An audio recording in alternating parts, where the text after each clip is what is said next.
In terms of cryptocurrencies generally, I can say almost with certainty that they will come to a bad ending. It's ingenious, and blockchain is important, but Bitcoin has no unique value at all. It doesn't produce anything. You can stare at it all day and no little Bitcoins come out or anything like that. It's a delusion.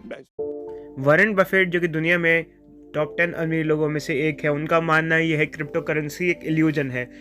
किसी भी देश की currency वहाँ का reserve bank govern चलाता है। तो ऐसे क्या कारण है जिसकी वजह से क्रिप्टो करेंसी को किसी करेंसी की तरह ट्रीट किया जाता है और इसे लोग एक्सचेंज में यूज़ करते हैं। अगर किसी करेंसी की वैलिडिटी की बात की जाए तो सबसे पहले हम ये देखते हैं कि वो करेंसी लोगों के बीच में एक्सेप्टेड होनी चाहिए। तो ऐसी करेंसी हम लोग एक्सचेंज के लिए यूज़ कर सकते हैं। क्रिप्टो करेंसी को करेंसी की तरह यूज़ किए जाने के लिए सबसे बड़ा रीज़न ये है कि इसे काफ़ी लोग आज के टाइम में एक्सेप्ट कर रहे हैं।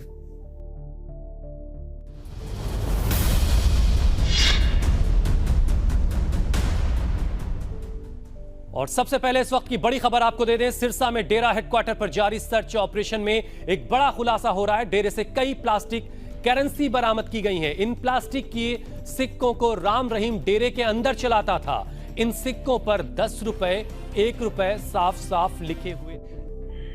तो इस वीडियो से हम ये बात समझ सकते हैं कि कोई भी करेंसी हम अगर लोगों के बीच में एक्सेप्टेड है तो वो वैलिड होती है। इसलिए क्रिप्टो करेंसी भी आज के टाइम में एक टाइप की वैलिड करेंसी की फॉर्म में यूज़ किया जाता है। बट इसके पीछे क्या कारण है? क्रिप्टो करेंसी आजकल प्रचलन में इसलिए यूज़ होता है कि जो हमारी आमतौर पे जो करेंसी होती है वो सेंट्रलाइज करेंसी होती है और क्रिप्टो करेंसी डिसेंट्रलाइज करेंसी होती है। सेंट्रलाइज करेंसी वो होती है जो किसी देश का रिजर्व बैंक कंट्रोल करता है। अब एक्चुअली क्या है कि अगर आपको हमारे देश से किसी और देश में ट्रांजैक्शन करना है तो इसके लिए आपको भारी ट्रांजैक्शन फ़ीस देनी पड़ती है। इसके साथ साथ में जितने भी हमारे ट्रांजैक्शंस हैं इसके रिकॉर्ड्स काफ़ी अच्छे से गवर्नमेंट मेंटेन रखती है, मतलब उसको मालूम रहता है सारा का सारा। जबकि क्रिप्टो करेंसी एक डिसेंट्रलाइज करेंसी है। इसके अंदर आप बहुत कम चार्जेस में आप किसी एक कंट्री से दूसरे कंट्री आप करेंसी एक्सचेंज कर सकते हो या पैसे भेज सकते हो। तो इस करेंसी का ये फ़ायदा है कि यहाँ पर आपको कम चार्जेस लगते हैं अगर आप क्रॉस बॉर्डर्स पैसे भेजो तो। हमने यहाँ तक क्रिप्टो करेंसी की वैलिडिटी के बारे में तो जान लिया, बट अब हम ये डिस्कस करने वाले हैं कि आखिर क्या कारण है जो क्रिप्टो करेंसीज का जो प्राइस है, मतलब जो वैल्यू है वो बढ़ती जा रही है। एक्चुअल में क्या है कि क्रिप्टो करेंसी जो है वो डिसेंट्रलाइज कॉन्सेप्ट पे काम करता है और इसके अंदर जो भी लेजर का हिसाब है, मतलब एक्सचेंज का जो हिसाब है वो डिसेंट्रलाइज फॉर्म में स्टोर होता है। तो सबसे पहले हम ये भी बात करेंगे कि क्रिप्टो करेंसीज के बेनिफिट्स क्या हैं। जैसे मान लो कि अगर आप किसी कंट्री में रहते हैं और ट्रांजैक्शन करते हैं तो हम जब ट्रांजैक्शन करते हैं तो हमारे ट्रांजैक्शन का एक जगह किसी एक पर्टिकुलर जगह रिकॉर्ड सेव होता है। अगर कोई हैकर उस रिकॉर्ड को चाहे तो मैनिपुलेट कर सकता है, बट ये सेंट्रलाइज सिस्टम में यही होता है कि क्योंकि डाटा एक ही जगह स्टोर होता है तो यहाँ पर हम रिकॉर्ड्स को मैनिपुलेट करते हैं। बट एक्चुअली डिसेंट्रलाइज सिस्टम में क्या होता है कि डाटा अलग अलग कंप्यूटर्स में स्टोर होता है और जो माइनर्स होते हैं, मतलब क्रिप्टो करेंसी के माइनर्स या बिटकॉइन माइनर्स होते हैं, बेसिकली उनके पास और उन सब जितने भी माइनर्स हैं ये पूरा का पूरा एक डिजिटल रिकॉर्ड मेंटेन रहता है। तो यहाँ पर चांसेस ऐसे होते हैं कि हमारा जो डाटा है वो हमेशा हैक होने से थोड़ा मतलब कम चांसेस हैक होने के रहते हैं। तो इस वजह से क्रिप्टो करेंसी को एक अच्छा ऑप्शन माना जाता है आजकल के टाइम में। जो लोग क्रिप्टो करेंसीज़ के ट्रांजैक्शंस का हिसाब रखते हैं उन्हें हम क्रिप्टो करेंसीज माइनर्स, चाहे जैसे बिटकॉइन माइनर अगर बिटकॉइन के ट्रांजैक्शन का कोई हिसाब रखे तो उन्हें बिटकॉइन माइनर्स कहा जाता है। बिटकॉइन माइनर्स को क्या फ़ायदा होता है? एक्चुअली क्या है कि बिटकॉइन या फिर कोई भी क्रिप्टो करेंसी है उनका ये जो भी ट्रांजैक्शन है वो सॉफ्टवेयर पे काम करता है। इसके लिए जो भी माइनर्स हैं उनको अपने कंप्यूटर कंटिन्यूसली रन कराने पड़ते हैं ताकि वो ट्रांजैक्शंस का हिसाब रख सकें। बट इसके बदले उनको क्या मिलता है?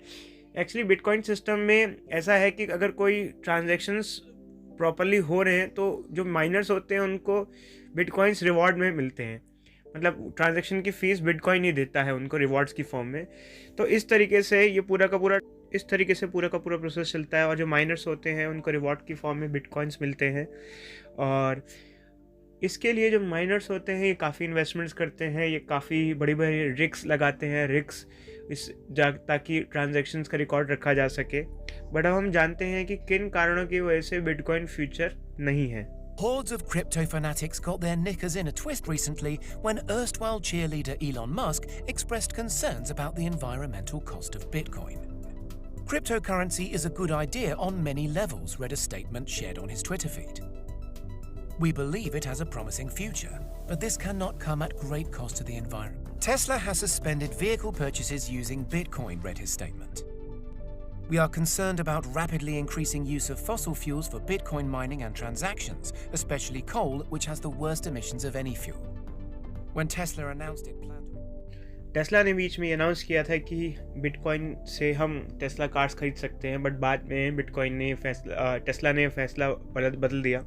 उसका कारण ये था कि टेस्ला का एलन मस्क का ये कहना था कि बिटकॉइन की वजह से जो एनर्जी कंजम्पशन है ये बहुत बढ़ चुका है, जो कि किसी भी ट्रांजैक्शन सिस्टम को फ्यूचरिस्टिक नहीं बनाता है।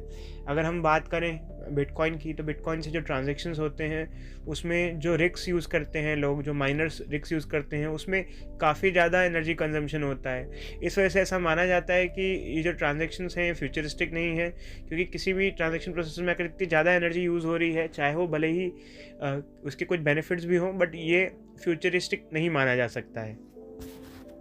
City says that the Bitcoin network alone consumes more than 116 terawatt hour per year, about 0.5% of total electricity in the world.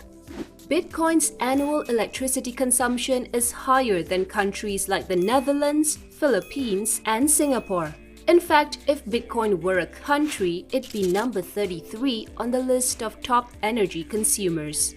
So how is that possible? There is a direct correlation people have been noticing. इससे हमें पता चलता है कि bitcoin transaction में भले ही जो लोग ट्रांजैक्शंस कर रहे हों उनको कम फीस चुकानी पड़ रही हो, बट इसके लिए इन्वायरमेंट को काफ़ी खामियाजा भुगतना पड़ता है। हम लोग फ्यूचर में ऐसे सेंट्रलाइज मेथड भी यूज़ कर सकते हैं जिसमें ट्रांजैक्शन फ़ीस काफ़ी कम हो, जो कि हम बिटकॉइन को रिप्लेस कर सकें फ्यूचर में। बट एक्चुअली इस तरीके से अगर देखा जाए तो एनर्जी कंजम्पशन बहुत ज़्यादा होता है बिटकॉइन माइनिंग में, जो कि फ्यूचर के लिए ठीक नहीं है। हाल फिलहाल कुछ ही टाइम पहले चाइना ने बिटकॉइन माइनिंग और बिटकॉइन में सारे ट्रांजैक्शंस को बैन कर दिया है। उसके पीछे क्या कारण है हम वो भी जानते हैं। Last Friday, China put in place its most extreme ban to date on cryptocurrencies. Crypto exchanges and other service providers were already technically banned by the Chinese government, but a loophole allowed Chinese people to trade crypto using offshore accounts. Friday's notice leaves no area for interpretation and makes it extremely clear that cryptocurrencies are no longer welcome in China. China's banned crypto transactions regardless of where exchanges and accounts are based. The Chinese regulators say that they are ready to enforce the prohibition with the full support of 9 different government agencies, including the Supreme Court, the police, and the central bank. China जो कि एक बहुत बड़ी country है, इसका crypto currency को use ना करने का सबसे बड़ा कारण क्या है? एक्चुअली चाइना के यहाँ पर 2 थॉट्स हैं। एक तो एनर्जी पॉइंट ऑफ व्यू से, दूसरा पॉइंट ऑफ व्यू है कि जो क्रिप्टो करेंसी ट्रांजैक्शन है ये डार्क वेब और गलत पर्पस के लिए भी यूज़ किए जा सकते हैं, मनी लॉन्ड्रिंग वगैरह के लिए भी यूज़ किए जा सकते हैं। तो इसी को क्रैकडाउन करने के लिए चाइना ने क्रिप्टो करेंसी में बैन लगाने की कोशिश की है, और या फिर बैन लगाया है कह सकते हैं। चाइना ने क्रिप्टो करेंसी भी कंप्लीट बैन लगा दिया है। इससे चाइना का ये मानना है कि क्रिप्टो करेंसीज़ की ट्रांजैक्शन में एक तो बहुत ज़्यादा एनर्जी कंजम्पशन हो रहा है, जो कि बहुत सही नहीं है। दूसरा ये कि इससे हम किसी भी फाइनेंशियल मेथड को बाईपास करके इलीगल ट्रांजैक्शंस में भी इसको यूज़ किया जा सकता है। हाल फिलहाल के टाइम में इंडिया भी क्रिप्टो करेंसीज पे बिल ला रही है। Over the crypto bill. It's the first time that crypto has been part of a conversation in Parliament. So today, in many ways, is a momentous day for millions of investors. So listen very carefully as I tell you what happened in case you missed this conversation.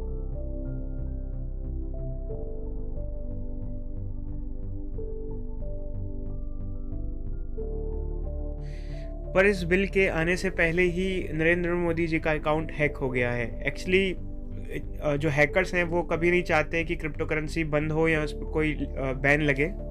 Hack हो गया प्रधानमंत्री नरेंद्र मोदी का Twitter account. Hacker ने भारत में bitcoin को मंजूरी मिलने की फर्जी बात की घोषणा कर दी। इस ट्विटर अकाउंट से तुरंत पीएम के पर्सनल ट्विटर अकाउंट को फिर से इन सब के बेसिस पे आप देख सकते हैं कि बिटकॉइन की वैल्यू बढ़ने का कारण ये है कि जो हैकर्स हैं और जो इलीगल ट्रांजैक्शंस करते हैं वो लोग ये कभी नहीं चाहते कि बिटकॉइन बंद हो जाए, क्योंकि इसके अंदर जो पर्सन की आइडेंटिटी है या हिडन रहती है। तो इस वजह से बिटकॉइन फिर भी चल रहा है या क्रिप्टो करेंसीज फिर भी चल रही हैं। इवन कुछ गवर्नमेंट या कुछ पॉलिटिशियन भी ये नहीं चाहते कि क्रिप्टो करेंसी बंद हो, ताकि उनको एक अच्छा मेथड मिले ताकि वो लोग इलीगल ट्रांजैक्शंस कर पाएँ। इन सब के बेसिस पे हम कह सकते हैं कि प्रैक्टिकली बिटकॉइन जो है वो फ्यूचर ऑफ ट्रांजैक्शंस तो नहीं है। बट अब हम देखते हैं आगे होता क्या है, क्योंकि कुछ कंट्रीज़ बिटकॉइन को लीगल करेंसी भी बना रही है, जिसका एक एग्जांपल है El Salvador. In early June, El Salvador's President Nayib Bukele made a big announcement. That is why next week I will send to Congress a bill that will make Bitcoin a legal tender in El Salvador. Speaking to an opulent gathering of Bitcoin fanatics in Miami, Bukele said his country would be the first in the world to accept Bitcoin as national currency.